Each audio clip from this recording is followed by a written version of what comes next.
તો મમ્મી કહેતી હતી કે આની એક લચ્છી પીવી છે, લચ્છી પીવી. મેં કીધું મમ્મી શાંતિ રાખ. પછી અમે બજાર ગયા, જાતે ઘરે બનાવીને પીવડાવીએ એમ. તો અમે આ ઘરે બનાવી છે લચ્છી. જો તમે કાજુ બદામ અંદર નાખ્યા છે. મમ્મીનો ગ્લાસ બી અલગ આપ્યો છે અને મેં બી અલગ બનાવ્યું છે અને મારા ભાઈનો બી અલગ બનાવ્યું છે. એટલે બરાબર.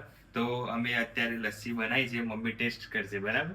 ટેસ્ટ કર મમ્મી. ચેસ કર પેલા. ચેસ. ટેસ્ટ કર. ટેસ્ટ કર તો ખરી. કમ્પ્લીટ બને છે. કમ્પ્લીટ બને છે. તો મમ્મી પીવી હતી એટલે બજારનો ના પીવડાવે, ઘરે લાઈન બનાવી. તો તમે પણ ઘરે બનાવીને પીજો. કમ્પ્લીટ બની છે એકદમ. નહીં સરસ બન્યું. હવે કમ્પ્લીટ લાગે છે ને. ઉનાળાની એન્જોય. આઈ જાવ મિત્ર, પીવી હોય તો. સરસ મજાની બનાવી છે. કોને ભાવે છે કોમેન્ટ કરજો. કોમેન્ટ કરજો ભાઈ.